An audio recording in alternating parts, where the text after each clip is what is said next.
मगर ये हालात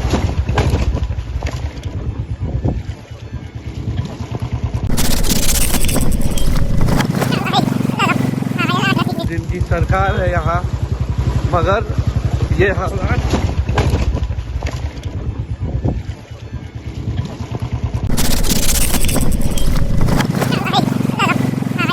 बहुत दयनीय है हाजीपुर इंडस्ट्रियल एरिया के। और कुछ गड्ढों ने मुझे भी अपना शिकार बना लिया, शायद उन्हें पसंद नहीं आया कि ये हाजीपुर का इंडस्ट्रियल एरिया है, मगर यहाँ का नाम यहाँ की व्यवस्था से इतर है, क्योंकि इंडस्ट्रीज अब धीरे धीरे हाजीपुर को छोड़कर जा रही हैं। समस्या क्या है, संकट क्या है, ये आप इस वीडियो में आगे देखें। ये पानी टंकी जो लगभग 86 में बनी, उसके 2-4 साल बाद खराब हो गई और अभी तक खराब है। यहाँ अड्डा जमने लगा कुछ असामाजिक तत्वों का, और अभी भी ये पानी टंकी जो है वो यूज़ में नहीं है। और आगे हाजीपुर इंडस्ट्रियल एरिया की और भी बारीकियां हम आपको दिखाएंगे कि क्यों इंडस्ट्रीज और इसका ग्रोथ बिहार में इतना स्लो हो रहा है। हाजीपुर इंडस्ट्रियल एरिया के रखरखाव की जिम्मेदारी तो दी गई है बियाडा को, Bihar industrial area development authority, मगर यहाँ के हालात देखकर यह कहना बहुत मुश्किल नहीं होगा कि इसकी अनदेखी हो रही है।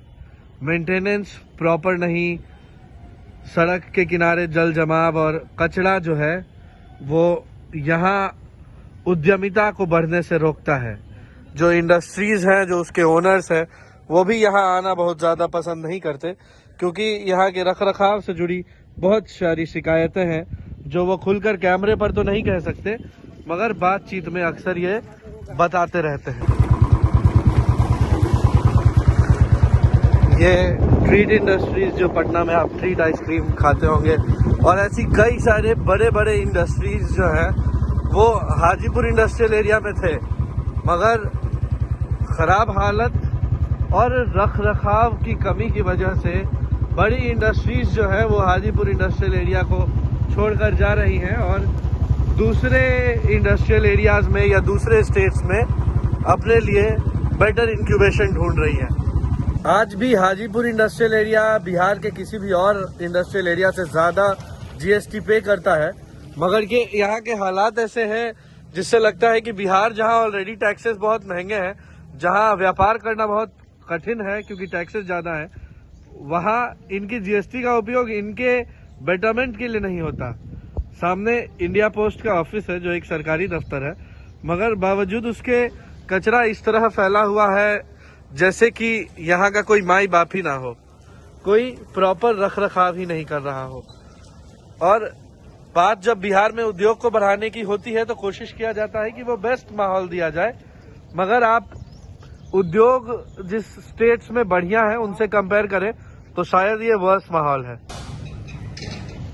आप ही सोचिए कि जो बिहार के बड़े इंडस्ट्रियलिस्ट हैं वो यहाँ क्यों आएंगे। उन्हें अपनी बिजनेस को बढ़ाने से ज़्यादा चिंता अपने हेल्थ की लगेगी, क्योंकि जिस तरह से यहाँ पर पानी में कचरा तैर रहा है कई सारी बीमारियों को बुलावा दे रहा है। और सुअर सड़क पर, ये एक इंडस्ट्रियल एरिया जैसा लगता नहीं है, हालांकि सरकार और बियाडा द्वारा दावे बहुत बड़े बड़े किए जाते हैं, मगर उद्यमी के विकास के लिए, उद्यमिता के विकास के लिए और बिहार में उद्योग के विकास के लिए क्या हो रहा है, इसकी हकीकत आज आपको हम इस वीडियो में दिखा रहे हैं।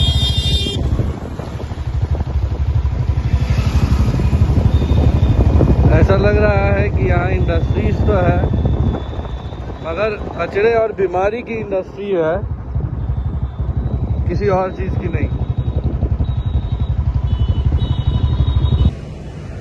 बिहार की एक और बड़ी कंपनी राज फ्रेश डेयरी का काम करती है। अब आप ही सोचिए कि इनके ओनर्स कितना सहज महसूस करेंगे ऐसे एक वातावरण में काम करने में, और कितना इंटरेस्ट आएगा ऐसी जगहों पर काम करने में जहां पर हालत इतने खस्ताहाल है। जब तक बिहार में उद्योग बढ़ेगा नहीं, टैक्सेस से इनकम ऐसे ही मिनिमम रहेगा और बिहार खस्ताहाल ही रहेगा। तो जो बड़ी इंडस्ट्रीज यहाँ है वो छोड़कर जा रही हैं और नए को बुलाने के लिए, लाने के लिए ऐसा एक इकोसिस्टम जो है, ऐसा एक एटमॉस्फेयर जो है वो तैयार किया जा रहा है, जो बेहद ही चिंता का विषय है। कोई भी व्यक्ति बेहतर इन्वायरमेंट में, बेहतर एटमॉस्फेयर में काम करना चाहता है, खासकर वो बड़े इंडस्ट्रियलिस्ट जो अपना धन लगा रहे हैं किसी स्टेट में, किसी जगह पर, और उसे कमाना चाहते हैं, उससे उद्योग बनाना चाहते हैं और उसे बढ़ाना चाहते हैं, मगर हालात उन्हें इसकी इजाज़त नहीं दे रहे। आज यहाँ की इन तस्वीरों को देखकर बेहद ही शर्मिंदगी महसूस हो रही है, क्योंकि पटना में जो तस्वीर दिखाई जाती है उद्योग की, उद्योग को बढ़ावा देने की, ये हकीकत, ये असलियत, ये नज़ारे उससे बिल्कुल ही इतर है।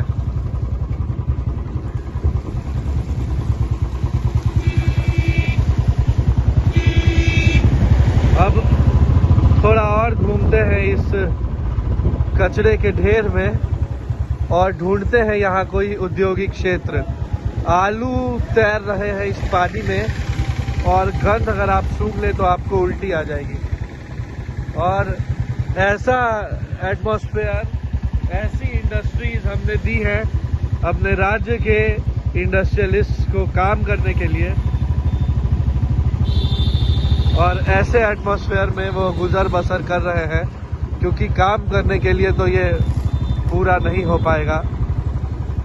और यहाँ पर नेताओं की तस्वीरें भी लगी हैं जो जिनकी सरकार है यहाँ, मगर ये हालात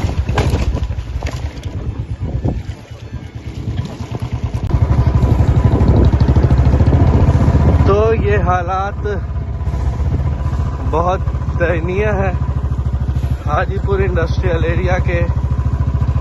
और कुछ गड्ढों ने मुझे भी अपना शिकार बना लिया।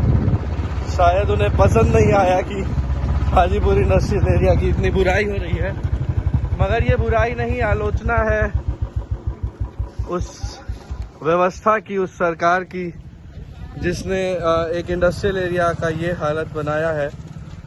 और आलोचना भी सिर्फ इसलिए है कि हालत में सुधार हो, ताकि एक बेहतर एटमॉस्फेयर मिले लोगों को काम करने के लिए, बिजनेस करने के लिए और ग्रो करने के लिए। आप लाइव बिहार देख रहे हैं, मैं हूं अक्षय आनंद। आप लाइव बिहार के साथ बने रहे, अपनी राय प्रतिक्रिया कमेंट बॉक्स में दें और अपनी समस्या भी हमें कमेंट बॉक्स में बताएं। आप सबका बहुत बहुत शुक्रिया। लाइव बिहार यूट्यूब पर सब्सक्राइब और फेसबुक पर लाइक जरूर करें।